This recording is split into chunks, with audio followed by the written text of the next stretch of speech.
Ever feel like you and your cat are just on completely different wavelengths? Well, you're definitely not alone. And in this explainer, we're going to decode their secret language. All those little signals that can really make or break your bond. So, you ready? Let's get into it. I think we've all been there, right? You're having this nice, calm moment with your cat, everything seems totally fine, and then bam, the claws come out. It feels so random, maybe even a little rude. But what if I told you it's not random at all? Not even close. And this right here is probably the biggest mindset shift we need to make. That swat, or that little nip, it's not your cat being aggressive. It's them trying desperately to tell you something you're missing. It's basically their last resort when all the quieter signals have been totally ignored. Okay, so why does getting this right matter so much? Because these little moments, the good ones and the bad ones, they don't just disappear. They're actually the building blocks for your entire relationship. Yeah, check this out. It's so important because cats don't just remember what happened, they remember how it felt. So every time we miss their signals and push them too far, we're not just creating a little moment of frustration. Nope. We're actually creating a lasting negative memory that can really start to chip away at that bond. All right, so how do we start building up those good memories instead? Well, it all starts with the very first hello. Let's talk about the right way to do it, the feline handshake. And I'm telling you, it's probably not what you think. Okay, so that secret spot, it's the cheek temple area, right between their eye and their ear. Now, I know our first instinct is to go right for the top of the head or maybe the back, but hold on. This little spot is a goldmine. It's packed with scent glands, and when you gently pet them there, you're helping your cat release these calming pheromones. You're literally letting them mark you as safe and familiar. It's a huge deal for them. And the technique itself? Super simple. First, just use your fingertips, not your whole hand. Keep it light.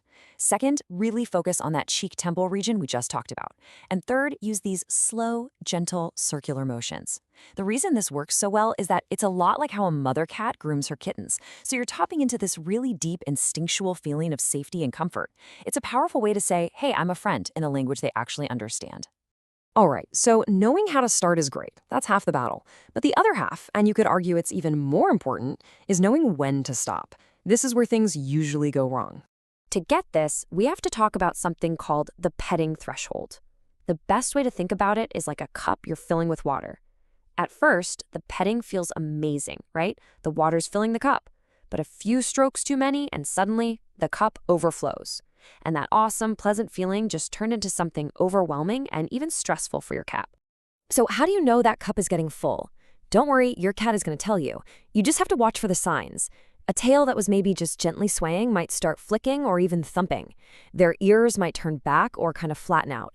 You might even see the skin on their back start to ripple or twitch. And look at their eyes. The pupils might suddenly get really wide, or their whole body just gets a little tense.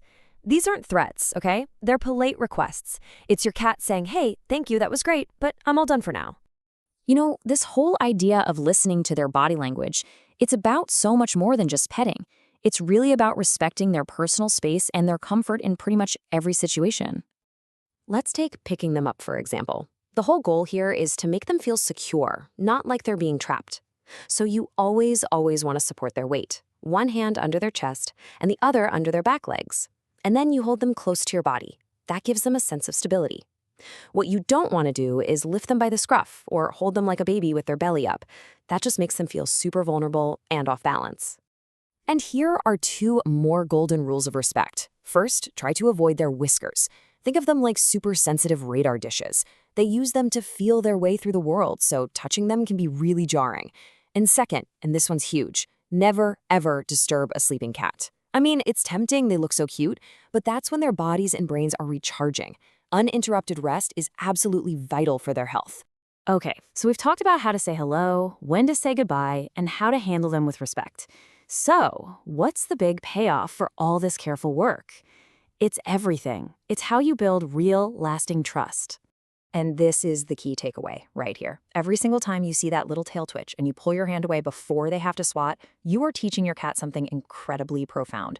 You're teaching them that you listen, that you get it, and most important of all, that you are a safe person to be around.